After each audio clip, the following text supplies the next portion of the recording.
महाराष्ट्र के मुख्यमंत्री उद्धव ठाकरे सेना का अपमान करते हैं। उसकी मजबूरी तो समझ में आती है, लेकिन मोदी जी की माँ का अपमान मोदी जी क्यों बर्दाश्त कर रहे हैं, ये समझ से बिल्कुल बाहर है। नमस्कार, स्वागत है आपका मेरे चैनल नंदिनी जो है। मैं हूँ नंदिनी। लाइव शो में, बीबीसी के लाइव शो में मोदी जी के माँ को, इतनी बुजुर्ग महिला को खुलेआम गाली गलौज दी जाती है, उनका अपमान होता है और मोदी जी शांत बैठे हुए हैं। मोदी जी की मजबूरी समझ नहीं आती। उद्धव ठाकरे ने सेना का अपमान किया। उद्धव ठाकरे की मजबूरी कोई भी एक बच्चा भी बहुत अच्छे से समझ जाएगा कि अभी उद्धव ठाकरे को तो दूसरों के हाँ में हाँ मिलाना ही पड़ेगा, वो उनकी मजबूरी है। एक अपराधी मंत्री को अपनी कैबिनेट में ही नहीं रखा, उसको बकायदा बचाने के लिए हर वो काम, हर वो हथकंडा अपना रहा उद्धव ठाकरे, जिससे कि उस मंत्री को बचाया जाए। और महाराष्ट्र की राजनीति, महाराष्ट्र की जो वर्तमान राजनीति है, ये हमारे भारतीय राजनीति में कितना बड़ा कलंक, कितना बड़ा धब्बे की तरह ये हो गया। और कल को दोष साबित अगर हो गया, लोग अब चुप नहीं बैठेंगे। अर्णब गोस्वामी जी ने अब भी कहा है कि इसकी जांच पड़ताल अब मैं करूंगा। सबको पता है अपराधी कौन है, बलात्कारी कौन है, हत्यारा कौन है। उसके बावजूद भी उद्धव ठाकरे ने उसे पनाह ही नहीं दे रखी है, बल्कि उसको बचाने के लिए कितने लोगों की जान के पीछे हाथ धो के पड़ा हुआ है। तो उसके साथ जो मिले हुए, जो सरकार मिल के जिनके साथ मिलके बना रखी है उसने, जो तो उनकी उसकी मजबूरी हमें समझ में आती है। जो वो बोलेंगे उनकी भाषा उसको बोलनी ही पड़ेगी। सच सब जानते हैं, वो भी जानते हैं कि इसकी कैबिनेट में बलात्कारी और हत्यारा जो मंत्री को बचा उसकी मजबूरी है, उसको बोलना पड़ेगा। जो चाहे वो मोदी जी का अपमान करे, वो सेना का अपमान करे। और एक बार के लिए हम बोल सकते हैं कि चलो किसी राजनेता का अपमान अलग बात है, लेकिन एक सेना का भी अपमान उद्धव ठाकरे करता है। वो राहुल गांधी की भाषा पूरी बोलता है, जो उसे रविश कुमार जैसे पत्रकार लिख के स्क्रिप्ट देते हैं, जो उनके आसपास के लोग, वो बोलता है राहुल गांधी। और उसी की भाषा उद्धव ठाकरे बोल रहा है। उद्धव ठाकरे की मजबूरी है कि अगर उसने उनकी भाषा नहीं बोली तो फिर उसके ऊपर गाज गिरनी तय है। लेकिन हमारे जो प्रधानमंत्री हैं, उनकी क्या मजबूरी है कि वो अपनी माँ का अपमान बर्दाश्त कर रहा है। कल एक ने लिखा था, माँ का अपमान नहीं सहेगा हिंदुस्तान। बीबीसी ने माँ की खुलेआम लाइव शो में प्रधानमंत्री की माँ को वहाँ पे गाली गलौज दी जाती है। और हमारे देश के प्रधानमंत्री की मजबूरी हमारी समझ से बिल्कुल बाहर है। वो क्या दिखाना चाहते हैं, अपनी शराफत का परिचय देना चाहते हैं कि मैं इतना शरीफ हूँ। लेकिन उनको ये भी समझ में आना चाहिए कि अगर आज आपकी माँ को गाली दे रहे हैं तो कल को हमारे देश की महिलाओं को, सबको गालियाँ देंगे।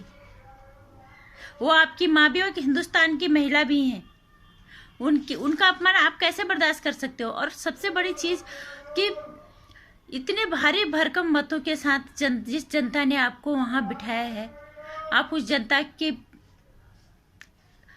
लिए इतना भी नहीं कर सकते कि अभी तक तो बीबीसी के जितने भी टावर यहाँ हैं वो उनको उखाड़ के फेंक देना चाहिए था। यही पुष्पेंद्र कुलश्रेष्ठ जी ने भी कहा है।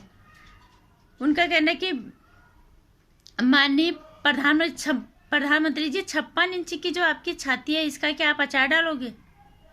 विदेशी चैनल बीबीसी पर आपकी माताजी को इतनी गंदी गाली दी गई और उसके बावजूद आपकी सरकार मौन है अभी तक। भारत में जितना भी बीबीसी का साम्राज्य है, उनको उखाड़कर देश के बाहर फेंक देना चाहिए था। आपके हाथ में पावर है, आप पूर्ण बहुमत से सरकार में हो। आपको तो किसी सहयोगी पार्टी की भी जरूरत नहीं है। अकेले 303 सीट के साथ भारतीय जनता पार्टी सत्ता में है। उसके बावजूद भी आप अपनी माँ की ये शराफत और इंसानियत भी कहाँ तक है? वो महिला जिनको कोई मतलब नहीं हो, अपनी उम्र के आखिरी पड़ाव पे हैं। किसी की माँ को भी गाली देना है तो गलत है, पर आपकी माँ आपके साथ आपको कोई पसंद करता है या नहीं करता, वो चीज़ अलग है। लेकिन आपकी माँ को गाली गलौज देना, ये कहाँ तक न्यायप्रद है? और क्यों सरकार हर बार खामोश बैठी रहती है इस तरह के बातों में? हर बार यहाँ के तो देते थे गाली, लेकिन आप बीबीसी ने भी के लाइव शो में खुलेआम जो है आपके माता जी को गाली दी। यहाँ पे आपकी मजबूरी समझ से बिल्कुल बाहर है। जब पूरा हिंदुत्व साथ है सर, पूरा देश साथ है, हमें पता है आप भेदभाव नहीं करते, लेकिन यहाँ पे लोग सारे भेदभाव करते हैं। किसी ने ये नहीं बोला कि बुजुर्ग महिला को एक विदेशी न्यूज एजेंसी के अंदर गाली दी जाती है। ऐसा क्यों? क्योंकि इस देश में इस तरह से की भाषा बोलने वाले लोग बहुत कम हैं।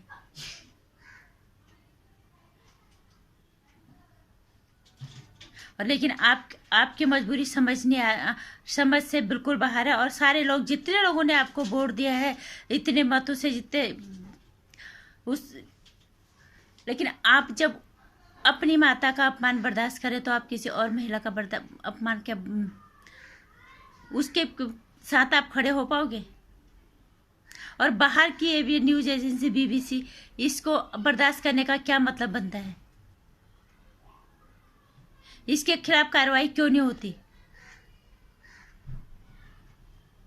और हमारे देश के अगर जो पत्रकार बोलेंगे पक्ष में कि ये गलत है, उनको गोदी मीडिया कहा जाएगा। रवीश कुमार जैसे, अभिसार शर्मा जैसे, और ये अजीत अंजू, पता नहीं किस तरह के पत्रकार हैं, ये भी खामोश है। अगर आपके पक्ष में कोई पत्रकार बोलेंगे तो वो गोदी मीडिया हो गया।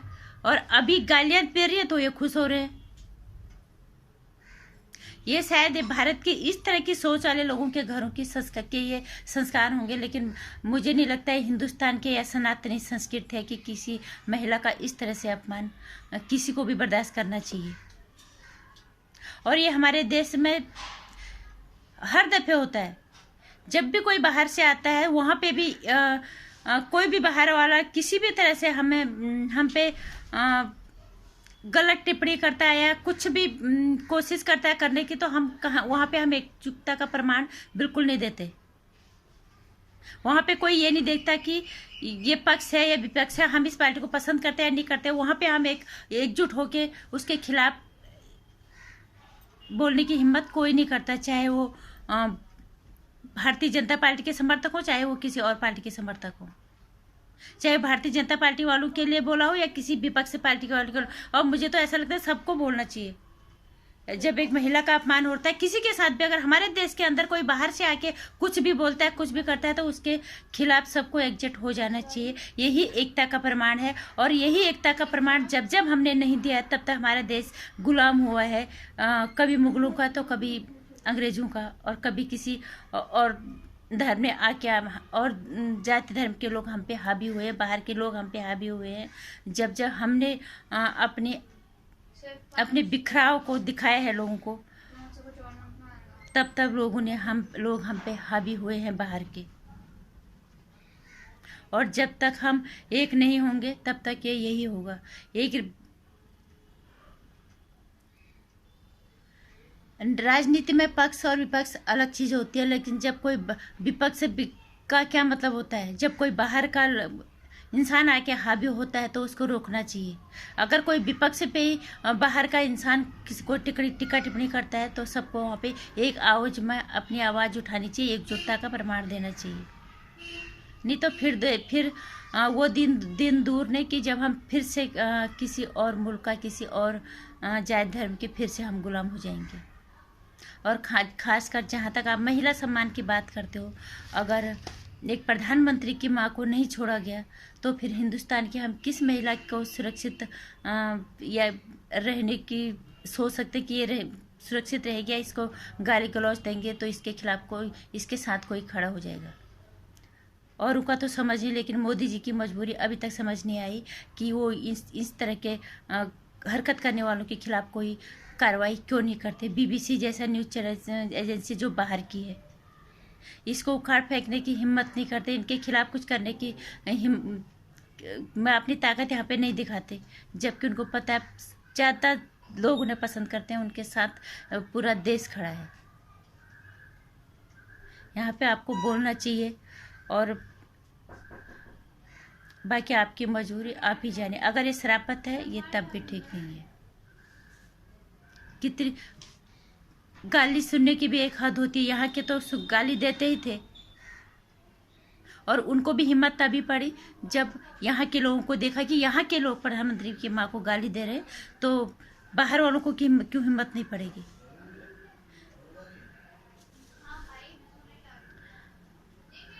तो ये है उद्धव ठाकरे की मजबूरी, और ये और मोदी जी की मजबूरी हमें समझ नहीं आई।